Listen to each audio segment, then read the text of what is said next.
Voilà, je veux tout d'abord vous saluer dans le nom du Seigneur. C'est en effet devenu une tradition, une bonne tradition, que ces rencontres qui ont lieu entre Noël et puis le jour de l'an.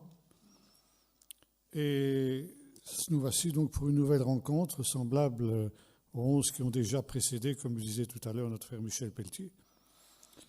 Ce thème qui a été choisi pour cette retraite-ci est un thème un peu particulier puisqu'il concerne la crise finale. Et ce soir, je voudrais introduire ce thème en posant en particulier une question et essayer de répondre à cette question. Est-ce que nous sommes dans le temps de cette crise finale ? Alors nous allons beaucoup utiliser la Bible ce soir. J'espère que vous avez votre Bible avec vous. De moins en moins, les chrétiens sont habitués à prendre leur Bible avec eux. Quand j'étais jeune converti, c'était tout à fait normal. On venait aux réunions avec sa Bible et son recueil de cantiques.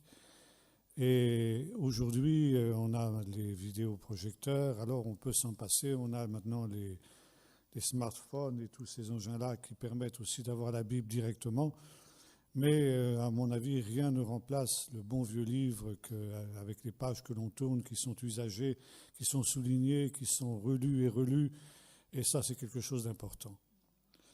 Donc, j'aimerais que nous introduisions cette réflexion par une lecture dans l'épître de Paul aux Thessaloniciens. Et nous lisons la première épître aux Thessaloniciens, chapitre 5, à partir du verset 1er. Pour ce qui concerne les temps et les moments, vous n'avez pas besoin, frères, qu'on vous en écrive, car vous savez vous-même parfaitement que le jour du Seigneur viendra comme un voleur dans la nuit. Quand les hommes diront paix et sûreté, c'est alors que soudainement une ruine fondra sur eux, comme les douleurs sur la femme enceinte, et ils n'échapperont pas. Mais vous, frères, vous n'êtes pas dans les ténèbres pour que ce jour vous surprenne comme un voleur. Vous êtes tous fils de la lumière et fils du jour. Nous ne sommes pas de la nuit ni des ténèbres. Ne dormons donc pas comme les autres, mais veillons et soyons sobres. Pour ce qui concerne les temps et les moments, vous n'avez pas besoin qu'on vous instruise.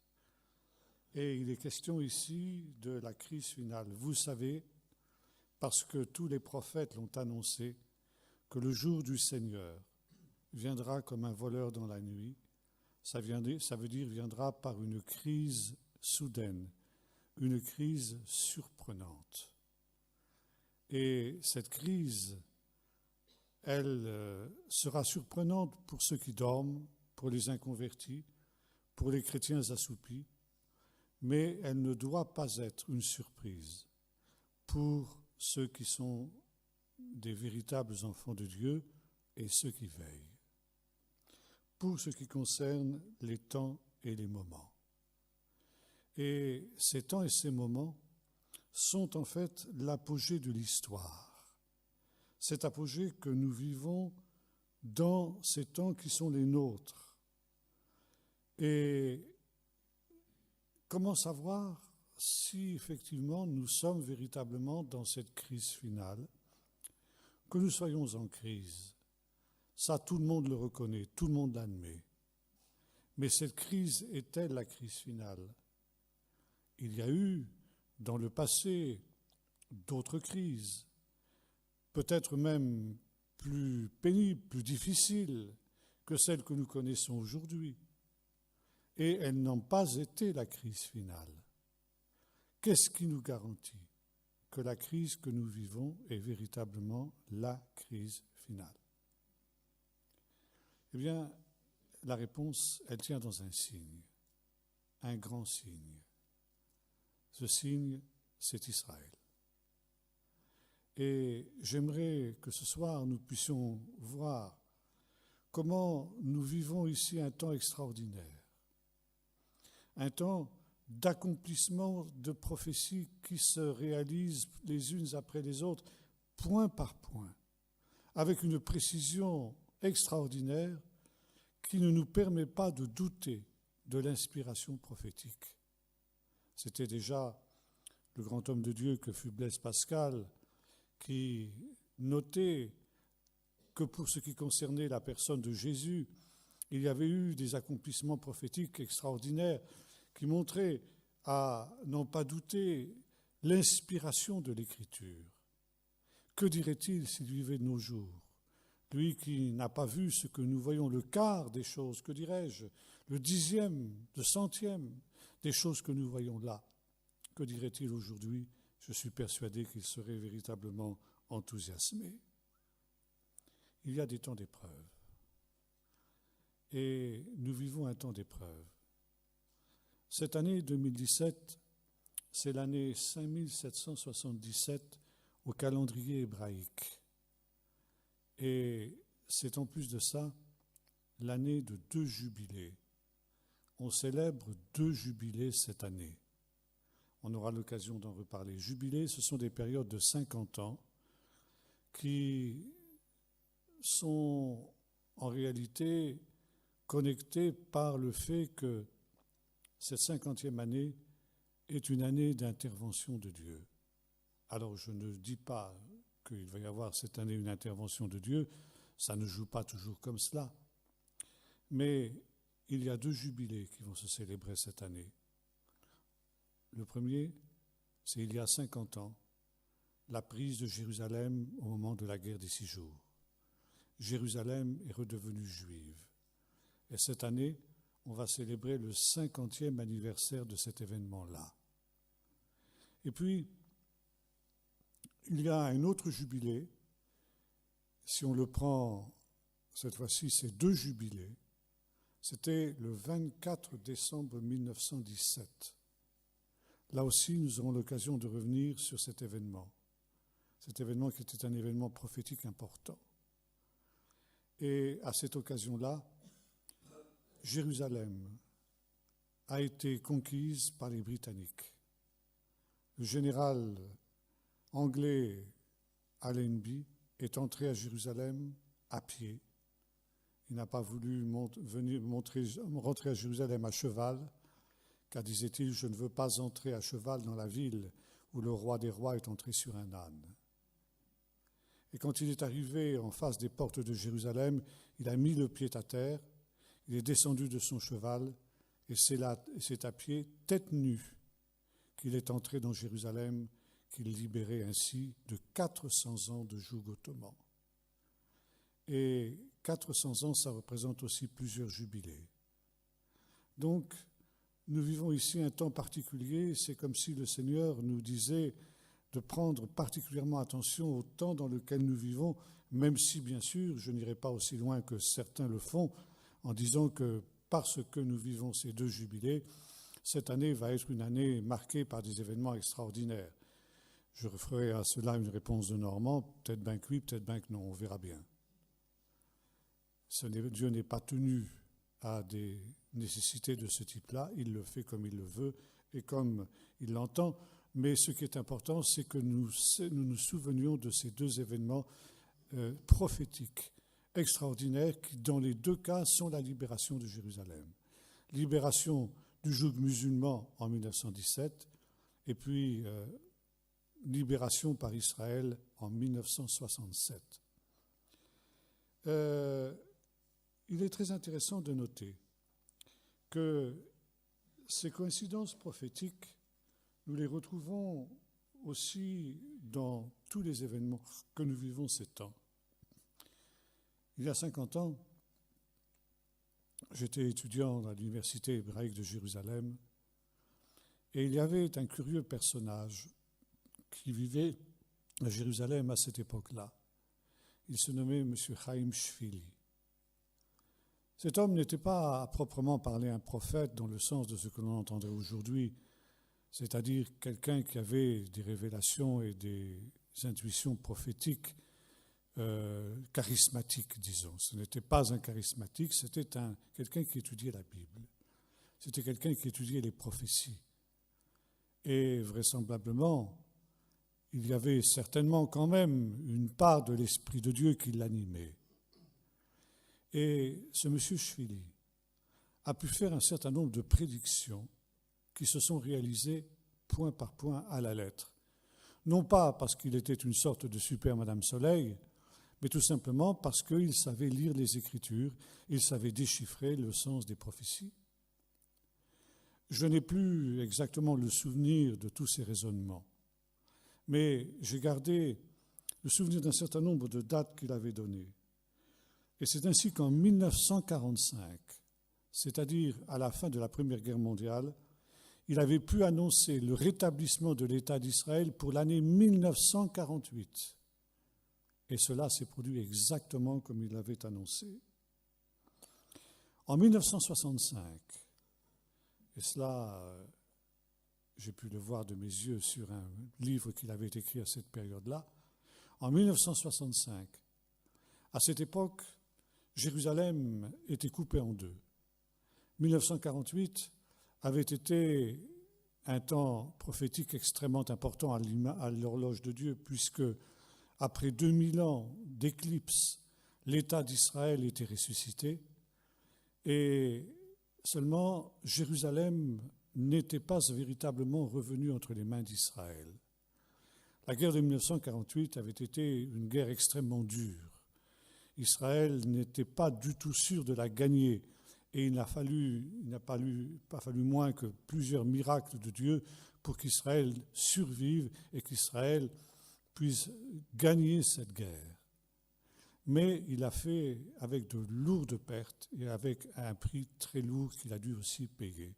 Et notamment, il a dû accepter que la moitié de son territoire soit amputée et la moitié de Jérusalem lui soit arrachée. Jérusalem était alors une ville qui était coupée en deux, qui était il avait un mur comme le mur de Berlin dont on a tant parlé. Jérusalem était coupée en deux. La partie ouest, qui était la partie la plus moderne, qui n'était pas la partie historique, était entre les mains d'Israël, et la partie historique, c'est-à-dire la véritable Jérusalem, était entre les mains du royaume hachémite de Jordanie.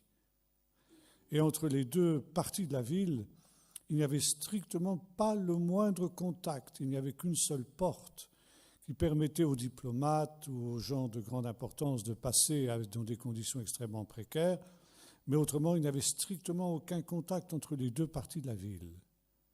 Et très souvent, j'ai ce souvenir encore, quand j'étais étudiant là-bas, il n'était pas rare que nous soyons réveillés la nuit par des tirs d'armes automatiques ou même parfois des tirs d'armes lourdes qui pouvaient durer plusieurs heures dans la nuit et qui faisaient des victimes.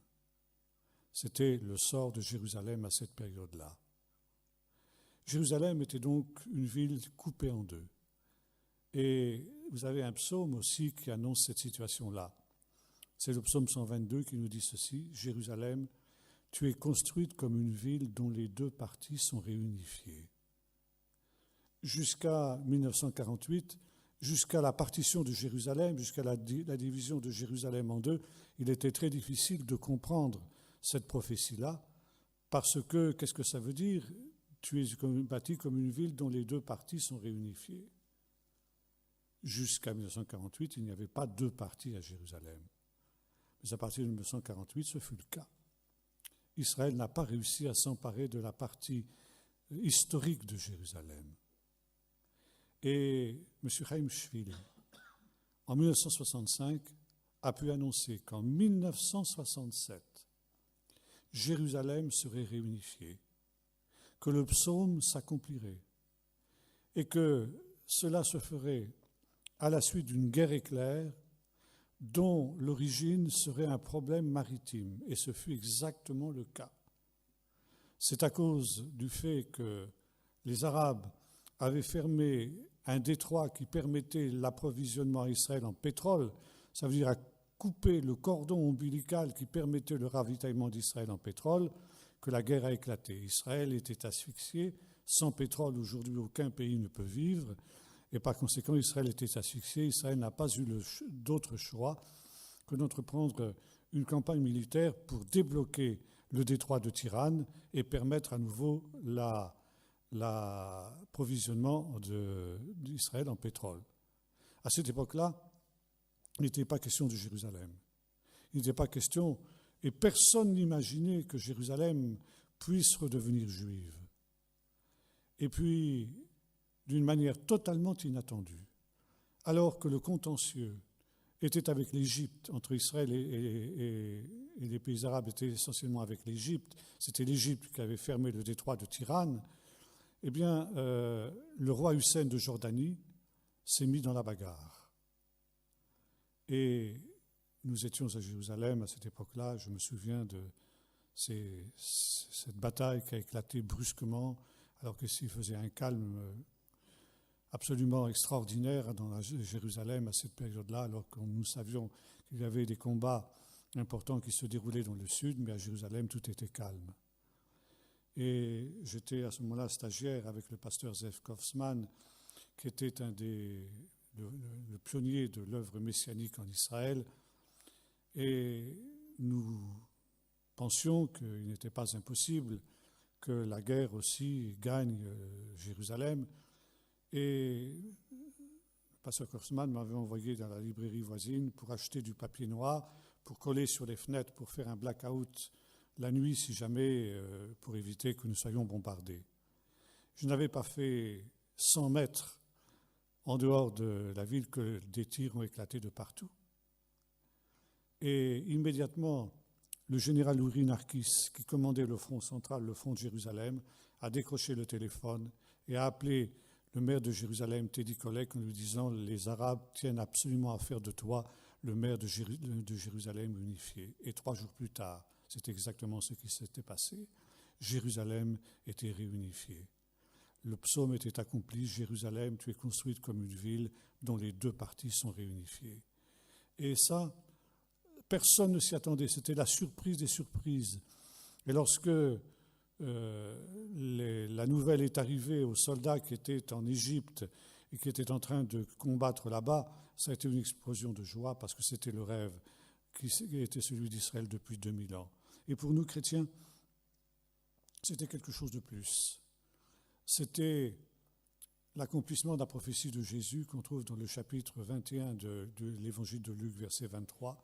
Il nous est dit ceci, que les habitants de Jérusalem tomberont sous le tranchant de l'épée, ils seront emmenés captifs parmi toutes les nations, et Jérusalem sera foulée aux pieds par les nations jusqu'à ce que les temps des nations soient accomplis. Demain matin, Dieu voulant, nous reviendrons sur cette prophétie-là, et je vous en parlerai d'une manière beaucoup plus approfondie. Mais je me souviens de cette fameuse soirée, c'était un mercredi, le jour de notre réunion de prière habituelle à l'Assemblée messianique, et il n'y avait pas de réunion parce que la guerre continuait et la plupart des jeunes gens étaient mobilisés, nous étions quelques-uns seulement, et nous avions quand même, avec les quelques-uns qui étaient là, fait une petite réunion dans le salon du pasteur Kaufman, et nous écoutions la radio à chaque bulletin d'information et on nous annonçait la prise de Jérusalem. Et là, nous avions vraiment l'impression de vivre des temps non seulement historiques, mais des temps prophétiques. L'accomplissement de cette prophétie, Jérusalem sera foulée aux pieds par les nations jusqu'à ce que les temps des nations soient accomplis. Et donc, 1967 a été cette date prophétique extrêmement importante qui a vu la réunification de Jérusalem et l'accomplissement des prophéties de Jésus. Toujours pour parler de Chaim Shvili, en 1970, il a annoncé qu'en 1973, 3 ans plus tard, Israël serait confronté à une terrible épreuve. Et cette épreuve, elle commencerait à Kippour, c'est-à-dire une fête juive très importante de cette année 1973. Et de fait, cette année 1973 fut l'occasion de ce qu'on a appelé la guerre du Kippour, une guerre qui éclata par surprise, où Israël faillit être détruit par une coalition des armées arabes qui attaqua Israël par surprise. Et il y a eu une série de miracles qui ont empêché cette destruction, des miracles extraordinaires, je vous en citerai un seul. Israël a été complètement bousculé, complètement pris à contre-pied par cette attaque syrienne en particulier sur ce petit territoire qui était le plateau du Golan, qui était un endroit tampon pour empêcher les Arabes d'arriver un petit peu plus bas. Et il n'y avait qu'une poignée de chars pour s'opposer à une marée de chars comme on n'avait jamais vu depuis les grandes batailles de chars de la Deuxième Guerre mondiale. Et sur un tout petit territoire, des centaines et des centaines de chars syriens se pressaient, je dirais, pare-choc contre pare-choc. Et devant, il n'y avait rien. Les réserves étaient simplement en train de se regrouper en bas du plateau. Et si les chars avaient débouché sur ces réserves qui n'étaient pas prêtes au combat, c'était la boucherie et c'était la destruction de l'État d'Israël. Et il semblait effectivement que rien ne pouvait empêcher cette victoire arabe, qu'ils la tenaient au bout de leur fusil, c'est le cas de le dire. Et soudain, alors que les tanks syriens sont arrivés à l'extrémité du plateau, inexplicablement, les chars syriens ont fait demi-tour. Et après la guerre, le général qui commandait la 7e division blindée syrienne a été fait prisonnier par les Israéliens. Et on l'a interrogé, on lui a demandé, mais comment se fait-il que vous ayez fait demi-tour alors que vous teniez la victoire, là, c'était clair. Il suffisait que vous descendiez le plateau, que vous dépouilliez sur nos troupes qui étaient en train de se concentrer, et c'en était fini pour nous. Pourquoi vous avez fait demi-tour ? Et le général syrien a répondu, j'aurais voulu vous y voir, vous. Devant nous, il y avait des milliers et des milliers d'hommes en blanc qui nous barraient le passage. Et il y avait une grande main blanche qui nous a fait ce signe. Et nous avons dû faire demi-tour. Et ce témoignage, je ne le tiens pas d'une seule source. Je le tiens de la part de plusieurs membres de l'état-major qui ont interviewé ce général syrien. C'est un des faits historiques les plus indiscutés et les plus indiscutables qui soient. Et voyez-vous, nous vivons des temps extraordinaires, des temps véritablement prophétiques. Je citerai encore un autre événement qui n'a pas été prophétisé par M. Chvili, parce que M. Chvili était mort depuis longtemps quand cet événement eut lieu. C'était au moment de la dernière guerre de Gaza, où les fédayines palestiniens avaient piégé de très nombreuses maisons, de telle sorte que dès que l'on ouvrait la porte d'une de ces maisons, tout explosait, et c'était la mort évidemment des soldats qui auraient essayé de pénétrer dans cette maison qui était transformée en bunker. Et il n'y a eu inexplicablement pratiquement aucune victime du côté israélien, et notamment dans ces fameuses maisons qui étaient piégées. Pourquoi ? Parce qu'à chaque fois, il y avait une personne en blanc qui sortait pour dire « n'entrez pas dans cette maison, elle est piégée ». Et là aussi, ce sont des choses qui se sont reproduites à de très très nombreuses reprises. Et c'était, comme le disaient ceux qui ont vécu ces moments-là, ce n'était pas une personne humaine, c'était quelque chose de surnaturel, c'était un ange. C'était un ange qui avertissait les Israéliens qu'ils ne rentrent pas dans ces maisons-là. Donc voyez-vous, nous vivons des moments absolument extraordinaires en ce qui concerne le retour d'Israël dans son pays.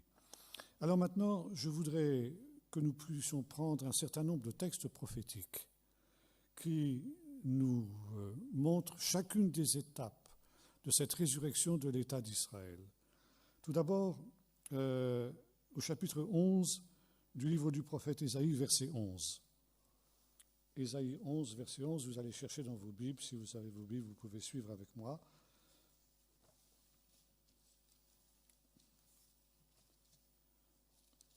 Alors, dans ce jour-là, le Seigneur étendra une seconde fois sa main pour racheter le reste de son peuple, qui sera resté en Assyrie et en Égypte, à Patros, en Éthiopie, à Élam, à Shinéa, à Hamath, dans les îles de la mer. Il élèvera une bannière pour les nations, il rassemblera les bannis d'Israël et il recueillera les dispersés de Juda des quatre extrémités de la terre. Cette prophétie, elle se retrouve aussi dans le texte de Luc 21-23 que j'ai évoqué tout à l'heure, où il nous est dit que Jérusalem sera foulée aux pieds par les nations et les habitants de Jérusalem seront dispersés parmi toutes les nations. Il est très intéressant de remarquer qu'il il y a eu 4 exils dans l'histoire du peuple d'Israël. Le premier exil, c'est l'exil d'Égypte. Le deuxième exil, c'est l'exil en Babylonie. Le troisième exil, c'est ce qu'on appelle l'exil perse, qui est évoqué dans le livre d'Esther. Et puis il y a le 4e exil, celui qui est en train de s'achever à l'heure où je vous parle. Et la prophétie que nous venons de lire nous dit que les bannis d'Israël et les rescapés de Juda seront rassemblés des 4 extrémités de la terre. Or, seul l'exil que nous connaissons actuellement, cet exil qui est en train de s'achever, correspond à cette description-là. Les autres exils étaient limités. L'exil égyptien, c'était l'Égypte. En Babylonie, c'était Babylone. L'exil perse, c'était la Perse. Par conséquent, ça n'était pas les 4 extrémités de la terre. Seul ce que nous sommes en train de vivre correspond à la description et qu'en fait le prophète Ésaïe et qu'en fait Jésus, c'est-à-dire les extrémités de la terre. Et actuellement, nous nous trouvons dans cette situation où il y a plus de 120 nations qui sont représentées en Israël. Des rescapés qui viennent de 120 nations, des Juifs de Chine, on en parlera tout à l'heure, il est question du pays de Chine dans les prophéties bibliques. Une autre prophétie très importante que j'aimerais que nous lisions se trouve dans le chapitre 66 du livre du prophète Ésaïe. Et cette prophétie, elle a trouvé son accomplissement aussi ces temps derniers. C'est au chapitre, voyons, c'est 66, verset 19. Verset 19 à 20, voilà. On peut dire déjà du verset 18. Le temps est venu de rassembler toutes les nations et toutes les langues.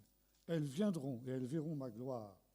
Je mettrai un signe parmi elles et j'enverrai de leurs rescapés vers les nations, à Tarshish, à Poul, à Loud, des tireurs de l'arc, à Touval, à Yavan, aux îles lointaines, qui jamais n'ont entendu parler de moi. Voyez-vous, les îles lointaines, là nous sommes dans le même contexte, les extrémités de la terre, et qui n'ont pas vu ma gloire.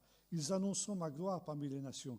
Ils amèneront tous vos frères au milieu de toutes les nations en offrande à l'Éternel sur les chevaux et sur les chars et des chariots couverts, sur des mulets, sur des dromadaires à ma montagne sainte, à Jérusalem, dit l'Éternel.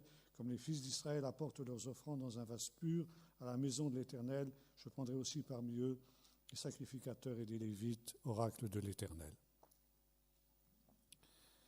Les extrémités de la terre. Et il est très intéressant de remarquer que ici, il y a une prophétie qui concerne les nations non juives, sous-entendu. Et toutes les nations seront rassemblées. Et c'est un thème qui revient dans de très nombreuses prophéties. Il y a 2 montées des nations à Jérusalem au temps de la fin.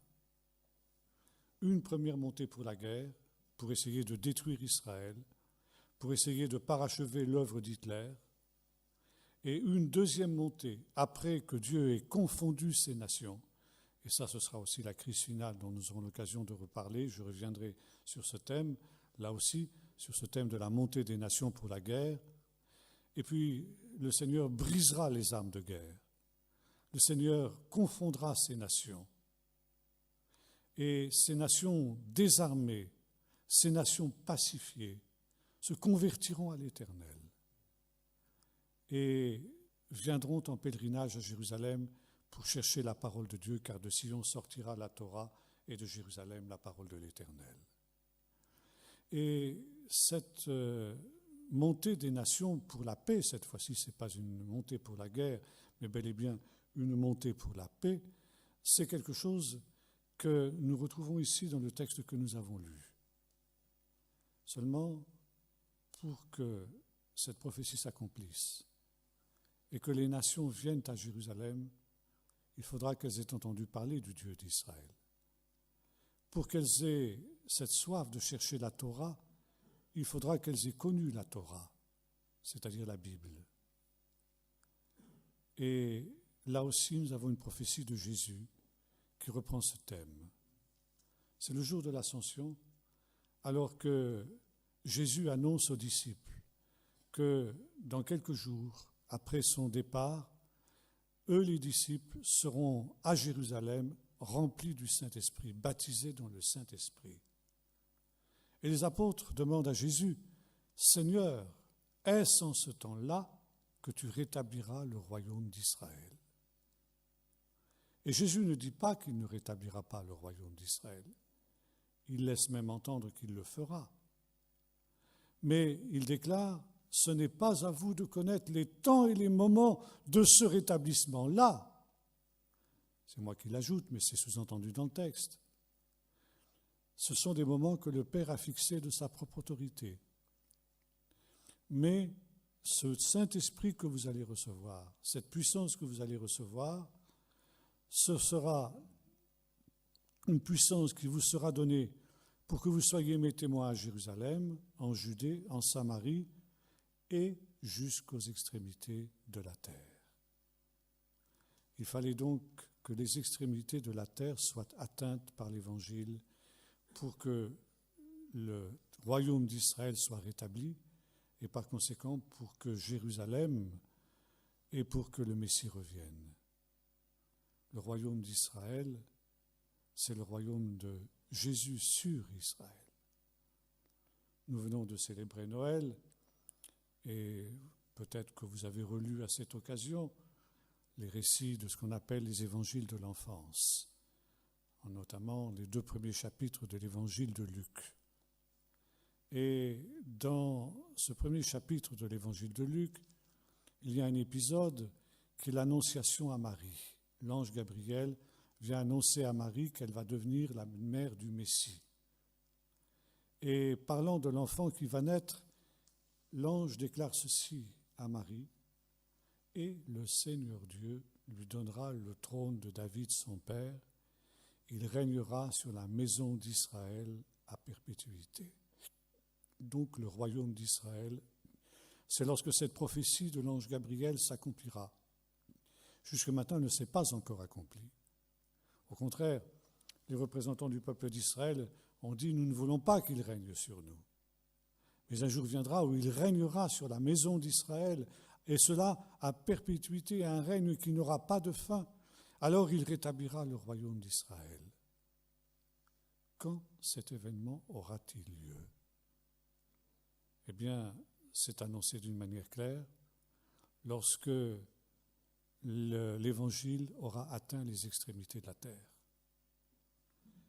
Et à ce moment-là, quand toutes les nations auront entendu parler de l'Évangile, alors, eh bien, le Seigneur pourra revenir, établir son trône à Jérusalem, et toutes ces nations qui ont entendu parler de l'Évangile, eh bien, iront à Jérusalem pour être instruites d'une manière plus précise par le Messie lui-même en ce qui concerne les choses de Dieu, en ce qui concerne la Torah du Seigneur.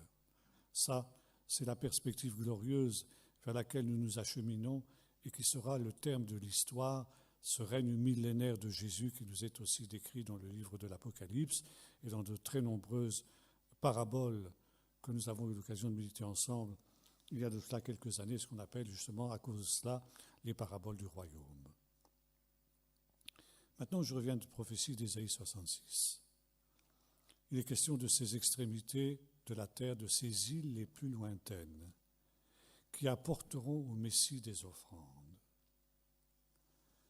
Aujourd'hui, nous pouvons dire que les extrémités de la terre ont été atteintes par l'Évangile.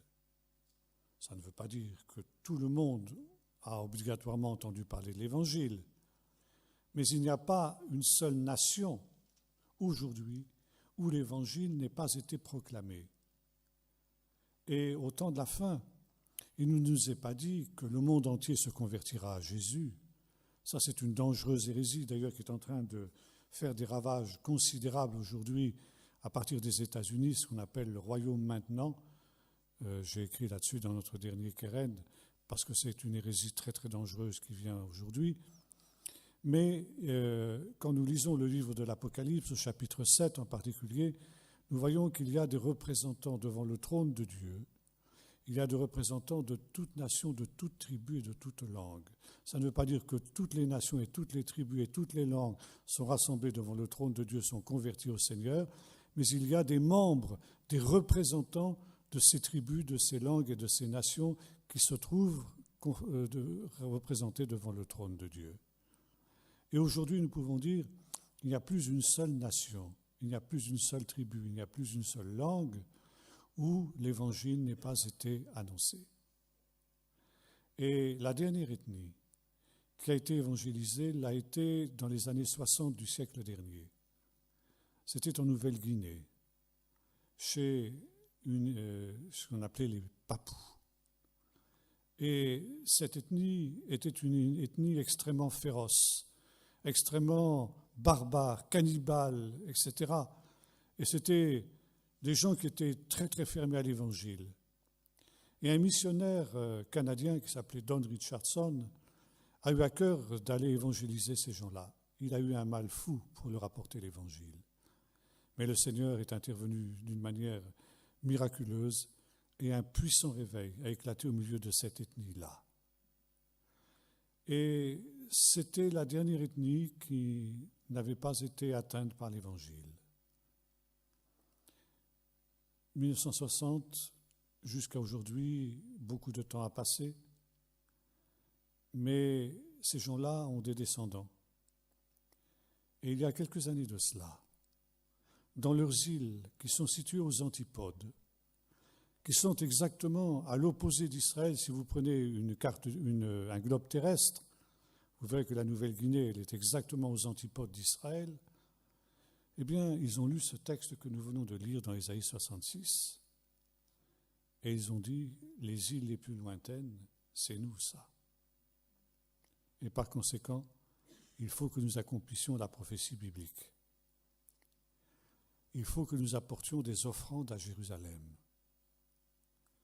Et ils ont organisé une collecte dans toutes leurs îles, parmi toutes les communautés chrétiennes qui sont là-bas. Ils sont maintenant la deuxième, la troisième génération depuis les pionniers qui se sont convertis avec le missionnaire Don Richardson. Et ils ont réussi avec cette collecte à acheter 2 lingots d'or. Ils ont mandaté 30 ou 60 d'entre eux, tu te souviens ?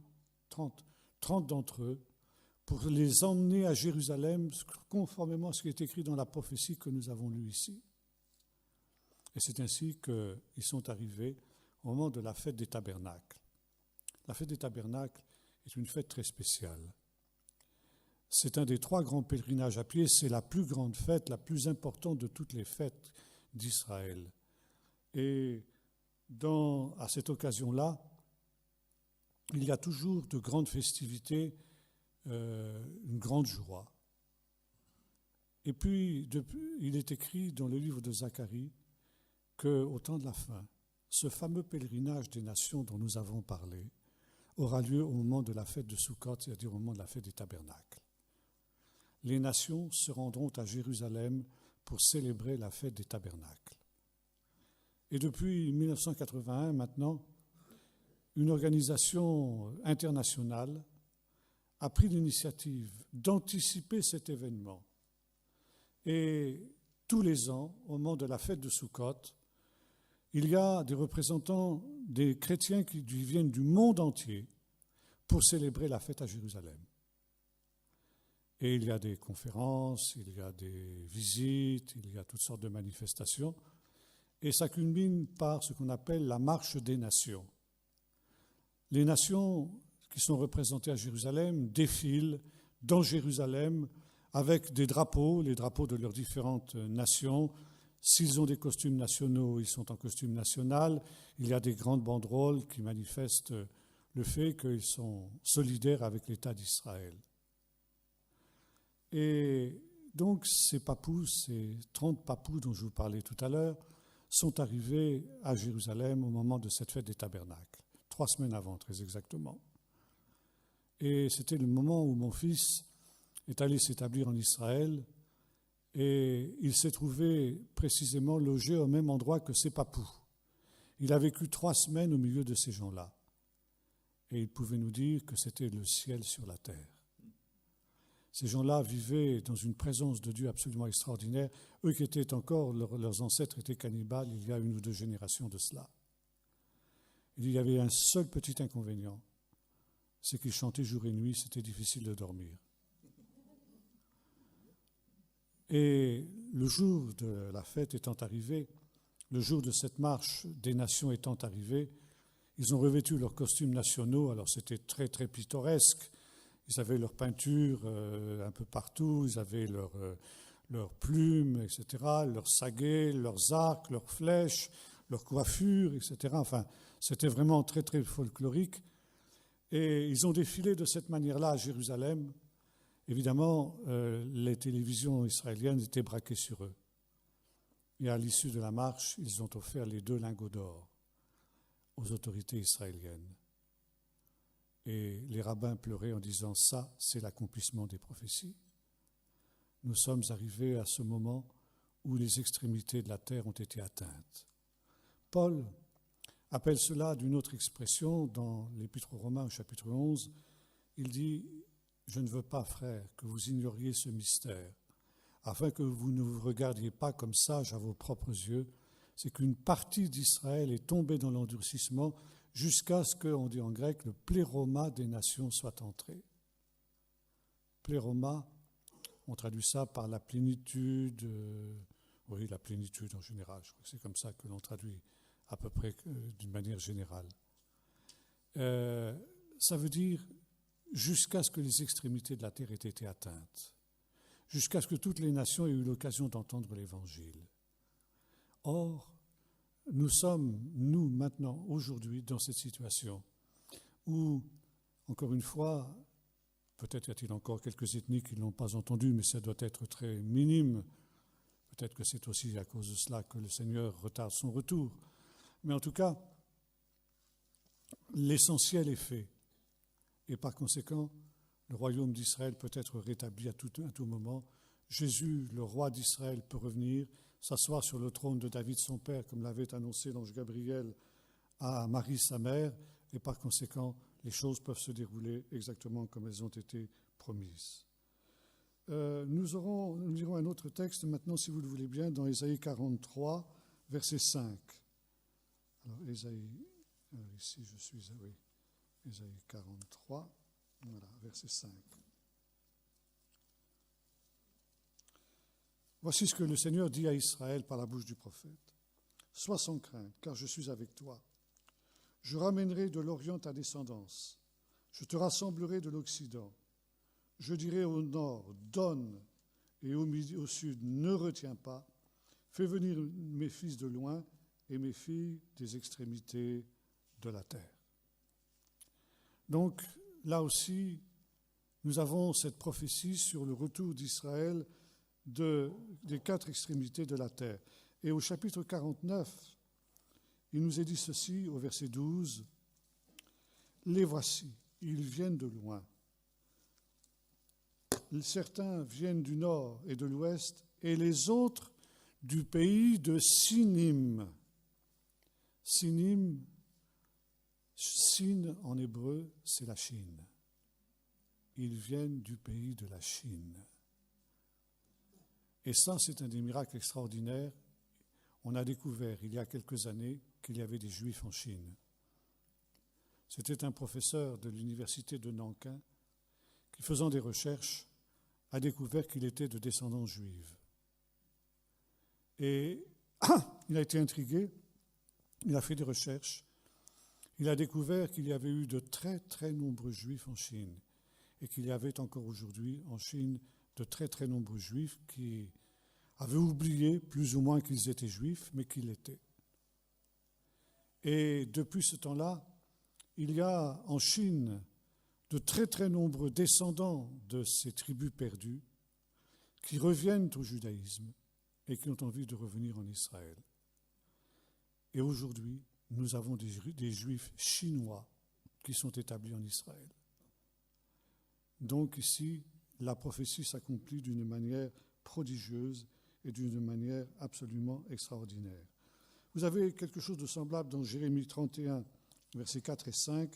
Jérémie 31, versets 4 et 5.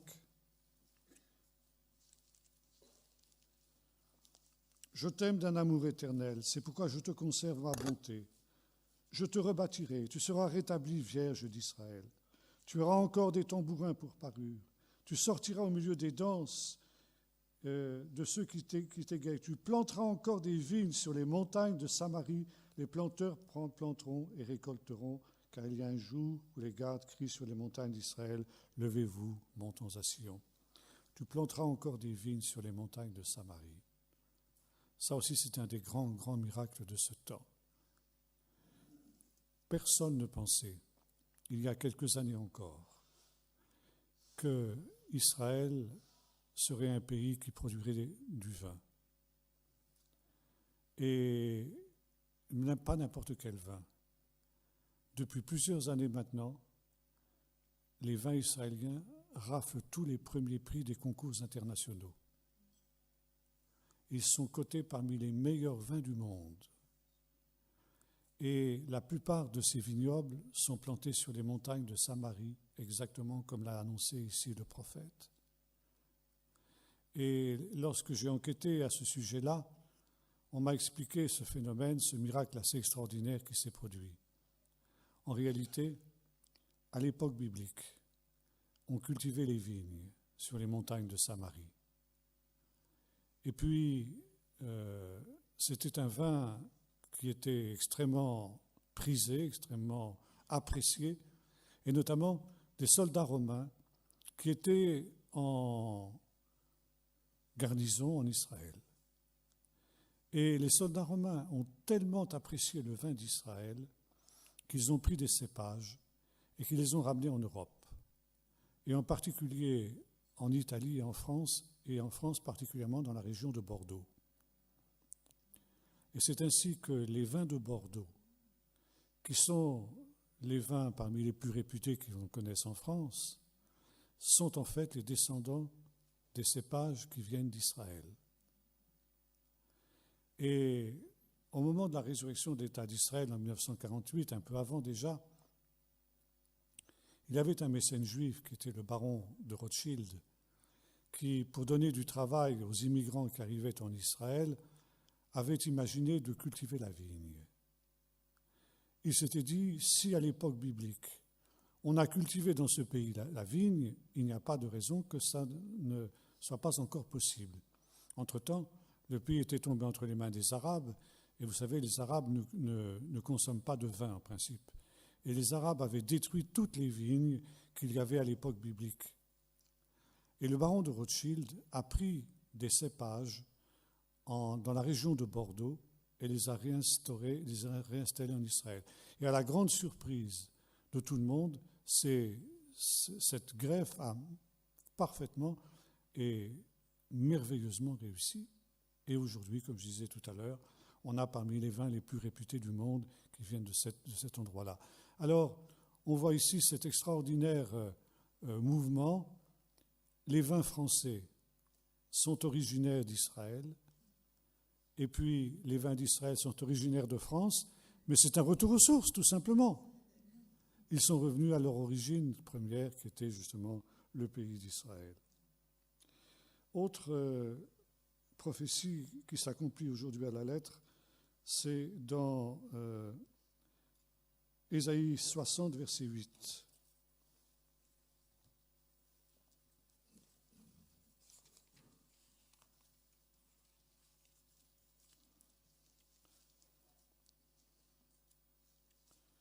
Qui sont ceux-ci qui volent comme des nuées, comme des colombes vers leur colombier? Car les îles espèrent en toi, et les navires de Tarshish sont en tête pour amener de loin tes fils avec leur argent et leur or. Voyez-vous, ici, à l'époque du prophète Ésaïe, les avions n'existaient pas. Et pourtant, il est écrit « Qui sont ceux-là qui volent comme des colombes vers leur colombier ?» Et la prophétie annonce que le retour d'Israël dans son pays se fera de deux manières. Par voie de mer, les navires de Tarshish sont en tête, et par voie des airs, des colombes comme le colombier. Et ça, c'est quelque chose qui s'est accompli d'une manière tout à fait extraordinaire en 1948, au moment de la création de l'État d'Israël. Au moment de la création de l'État d'Israël, il y a eu, dans les pays arabes où il y avait des communautés juives importantes qui vivaient depuis des temps immémoriaux dans ces pays-là, il y a eu des vagues de pogroms, ça veut dire des massacres de juifs. Et tous ces juifs qui habitaient dans les pays arabes ont dû quitter précipitamment leur maison, leurs biens, ils ont dû tout abandonner leurs biens derrière eux pour venir se réfugier dans le pays d'Israël pour échapper au massacre qui leur était destiné par les Arabes. Et il y avait notamment parmi eux deux communautés qui étaient menacées. Une grande communauté qui était la communauté irakienne. Cette communauté, elle était là depuis l'exil de Babylone avec Ezra et Néhémie, etc. Elle était restée là depuis. Donc c'était une des plus anciennes juiveries du monde. Et puis il y avait une communauté un peu moins importante qui se trouvait au Yémen. Le Yémen, c'était un pays totalement arriéré en 1948. C'était un pays qui était absolument coupé du reste du monde et il était absolument hors de question d'avoir des contacts avec eux. Et soudain, on a annoncé que ces gens-là étaient menacés d'extermination, étaient au bord d'un massacre total. Et l'État d'Israël, en pleine guerre, n'a eu d'autre solution que d'organiser un pont aérien pour sauver ces gens-là. Et il y a eu deux opérations qu'on appelait des ponts aériens pour amener d'une part les Juifs d'Irak et d'autre part les Juifs du Yémen. Les Juifs d'Irak, on a appelé ça l'opération tapis volant. Pour les Juifs du Yémen, c'était un autre problème. Parce que ces gens-là étaient coupés du monde depuis maintenant des siècles.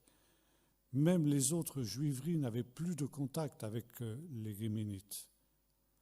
Ils ne savaient pas ce que c'était que la modernité, ne savaient pas ce que c'était que l'électricité, ne savaient pas ce que c'était qu'une voiture, et à peu fortiori, ils ne savaient pas ce qu'était un avion. Et les responsables de l'agence juive, qui ont envoyé des avions pour les rapatrier en Israël, se demandaient est-ce qu'ils vont accepter de monter dans des avions. Ce n'était pas évident, ce n'était pas gagné d'avance. Et à leur grande surprise, quand les Yéménites ont vu arriver les avions, ils sont montés comme un seul homme à l'intérieur des avions, sans aucune crainte, sans aucune appréhension, tout simplement à cause d'un texte qui nous est dit ceci. Vous avez vu, c'est dans le livre de l'Exode, c'est Moïse qui parle au peuple d'Israël quand il arrive au pied du mont Sinaï. Il dit, vous avez vu comment je vous ai porté sur des ailes d'aigle et je vous ai amené vers moi. Il y a un autre texte aussi dans le chapitre 32 du Deutéronome qui dit ceci, semblable à l'aigle qui vole sur ses poussins, j'ai pris soin de vous. Et par conséquent, les Yéménites, quand ils ont vu arriver ces avions, ont dit ce sont les grands aigles qui viennent nous ramener dans le pays d'Israël. Et puis, il est intéressant de noter que les premiers immigrants qui sont revenus d'une part, essentiellement par bateau. À cette époque-là, c'était par bateau que se faisait le transfert. Donc les navires de Tarshish sont en tête pour amener tes enfants avec leur argent et leur or. Et puis, dans des cas exceptionnels comme ceux que nous avons vus, on les a ramenés aussi par avion. Et il y a un autre cas exceptionnel aussi qui s'est produit de cette manière-là, et c'est beaucoup plus proche de nous, c'était en 1991, lorsque des Juifs, qui étaient aussi un petit peu comme ces Yéménites coupés de tout en Éthiopie, c'était en Éthiopie, les Juifs éthiopiens qu'on appelle les Falachas, eh bien, étaient menacés aussi d'extermination.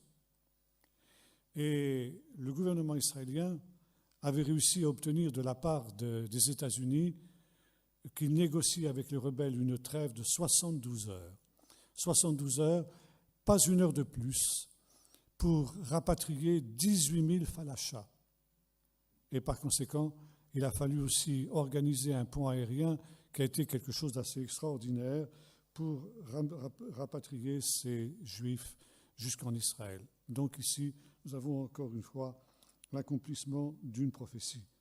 Chapitre 9, verset 15 d'Amos, prophète Amos.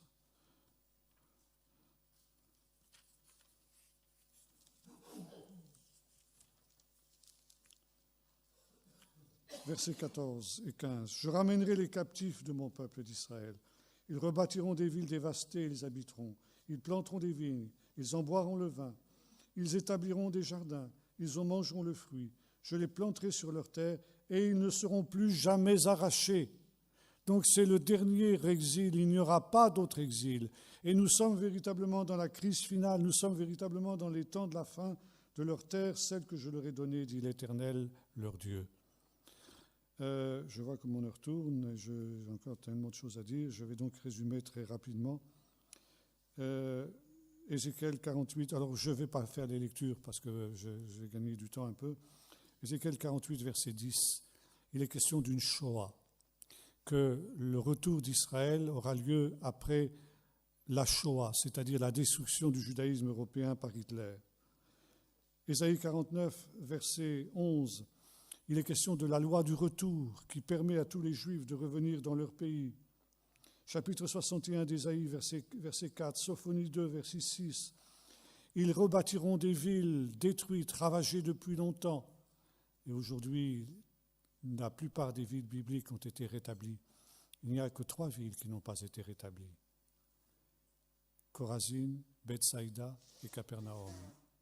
Ces 3 villes qui ont été maudites par Jésus, parce qu'elles n'avaient pas reçu son évangile. Et curieusement, ce sont les 3 seules villes qui n'ont pas été rétablies, qui n'ont pas été reconstruites par l'État d'Israël jusqu'à nos jours. Voyez-vous l'extraordinaire accomplissement de la prophétie. Le désert qui refleurit, Ésaïe 35, verset 1er et suivant. La résurrection d'Israël et des collines d'Israël, Ésaïe 66, verset 3, Ézéchiel 27, verset 6, Ésaïe 10, verset 12, etc. La chute de Jérusalem, cette division dont nous avons parlé, qui est prophétisée aussi en Zacharie 14, verset 1er. Ça aussi, je n'ai pas le temps de le lire. Et puis enfin, la tragédie du Kippour, en Zacharie 12, verset 14. Ça aussi, c'était annoncé, tout était prophétisé d'une manière extrêmement précise. Alors, je voudrais conclure. Nous avons posé la question au début de cet entretien. Est-ce que nous sommes dans la crise finale? Qu'est-ce qui nous permet de dire que nous sommes dans la crise finale? Eh bien, l'accomplissement du signe d'Israël. Ce n'est pas simplement le retour d'Israël dans son pays, mais c'est, voyez-vous, tous ces détails. Les prophéties, elles détaillaient avec minutie tout ce qui devait s'accomplir en ce qui concernait Israël. Et je me souviens de ce que disaient des visiteurs d'Israël qui pourtant n'étaient pas croyants. Ils disaient, en Israël, quand on est en Israël, on sent une présence. Bien sûr, il y a l'opposition des nations. Et les nations qui ont rejeté la Torah rejettent l'État d'Israël. Et même encore ces jours-ci, vous savez, les États-Unis, par la bouche de leur président sortant, M. Obama, ont encore condamné Israël une fois de plus. Mais ce qui est important, c'est de savoir que c'est la Torah qui donne sa légitimité à Israël. Israël existe parce que la Torah est vraie, parce que la parole de Dieu, parce que la Bible est vraie. Et tout s'accomplisse conformément à ce qui avait été annoncé.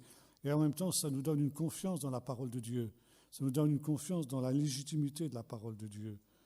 Dieu révèle dans la Bible à Israël ce qu'il est, son identité, et il nous révèle aussi ce qu'est l'avenir des nations.